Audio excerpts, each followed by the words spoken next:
So the Independent Electoral Commission has officially launched its campaign for the upcoming local government elections. Some South Africans are expected to go to the polls on the 27th of October and choose their local representatives in their respective municipalities. The decision to have the polls this year has sparked a debate around whether or not it's safe to do so, given, of course, the threat posed by COVID-19. But the IEC says it's about striking a fine balance amid concerns that a delay in these polls could result in some kind of constitutional crisis. Given all of that, what does the way forward look like? Let's unpack this for you now. Bringing our guest, Tselane is the Executive Chair at the Institute of Election Management Services in Africa. We're also in conversation with IFP President Velenkosini Hlabisa, given that that party has also called for a postponement. To both our guests, thanks for your time. It's lovely to have you on the program. And Tselane, I wonder if I can begin with you. You've announced on social media that you had also contracted the virus. I wonder, given your experience, whether that's changed your view about whether or not these polls should go ahead. I think there are two issues here. The Commission had taken a very commendable step by involving Justice Moseneke in the investigation around whether the conditions exist for free and fair elections. And I think they should have allowed that particular process to proceed before launching the elections. And I'm sure that, the fact that they proceeded with the launch has given an impression that the process that they have embarked upon does not actually matter that much. And then I think it is likely to create anxiety, particularly amongst the political parties. Whoever's trying to get a hold of you is trying to do so desperately. So perhaps let me bring in Velenkosini Hlabisa very quickly. Hlabisa, I mean, you're among the organizations that have been calling for postponement. According to some people, the landscape could not be more fertile for a change in governance. Are you not worried that this would be a missed opportunity for you? Good morning, Ayanda, together with Tselane and the viewers of Channel 405. Firstly, let me convey the IFP's condolences to Kaya Xaba's family and how this is a sad loss at this critical time. To come straight to your question, Ayanda, any time will be fertile for the IFP to make a meaningful impact in the change of the political landscape in our country, simply because the ruling party is irreparable in terms of the damage it has caused to our people, whether in October 27 or in May next year. The people of South Africa are determined. Who do they want to govern their affairs at a local government level? And in 2024, they will make a firm decision as to who they will want to govern their affairs during the provincial and national government elections. And what Tselane said, I quietly agree with him. The IEC somehow is not playing its game fairly, if I'm not sure whether I'm using the correct word. Initially, they allowed the state president to make an announcement, and thereafter they come with the inquiry by Justice Moseneke. Before Moseneke presents his report, they go ahead with the launch. This is confusing, contradictory, and not necessary. Yeah. Part of the concern, Hlabisa, that the IEC had raised is that if we don't have an election soon enough, we might very well find ourselves breaking the tenets of our constitution, which requires us to have regular, free and fair elections. Let's address that concern and, I guess, ways through which it can be given its place in our conversation. I quite agree in terms of what the Constitution says.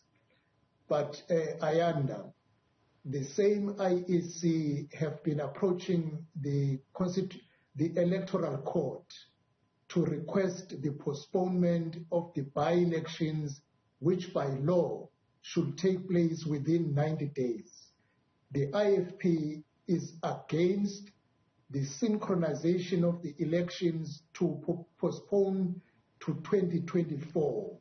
We are saying postpone the elections the earliest, May 2022. The truth of the matter, the Constitution is a living document.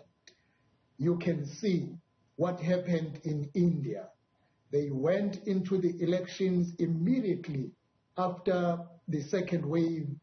India today is second to America in terms of infection, is the first country in terms of daily infections, and is also the first country in terms of daily deaths as we speak today.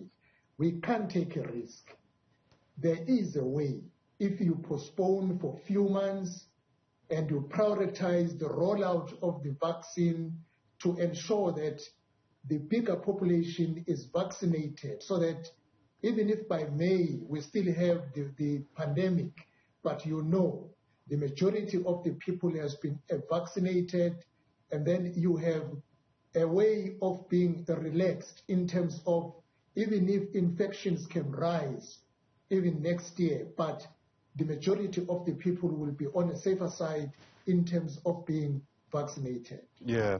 And Dr. Tselane, let's bring you back into the conversation if I can. According to some reports, about half of the 14 parties that are taking part in the IEC's participatory panel are actually against the elections going ahead in October.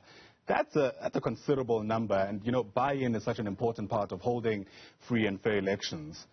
From where you stand, is this a far-gone conclusion? I mean, how does the IEC go ahead with this if half of the parties involved are against it?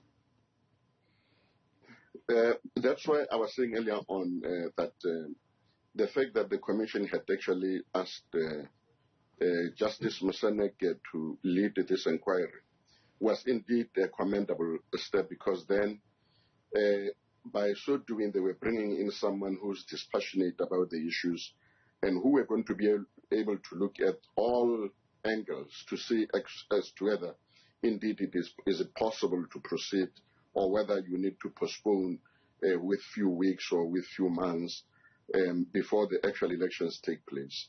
And the reason why this is important, it is largely because, I mean, if you look at the submission of the IEC to the Moseneke Commission, that submission only deals with the administration of the elections. It does not deal with the issues that the political parties are raising, which is whether the conditions exist for free and fair elections.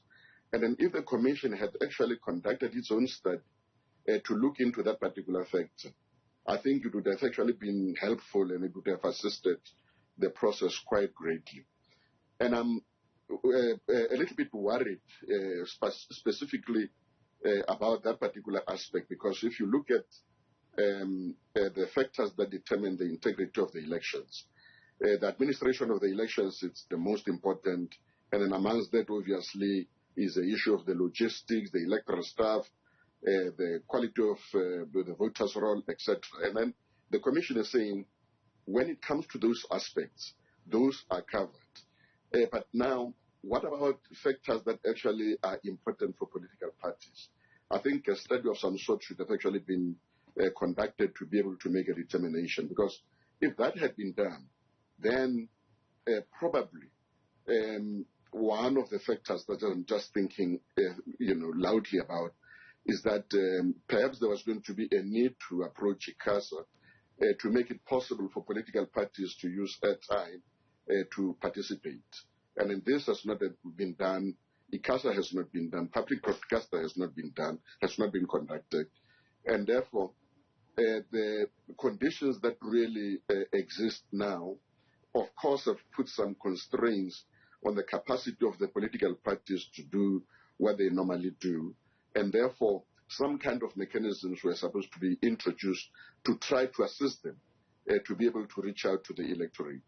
It is important for political parties to reach to the electorate before they move to the next level, which is that of actual voting. Yeah. So I was hoping that the Moseneke report was basically going to be able to delineate some of those responsibilities and indicate how to deal with them so that the political parties are quite comfortable moving forward. Very quickly, Tselane, do you then believe that the IEC's launching of the campaign for these local government elections this week was simply premature? I think it was premature. Sure, right.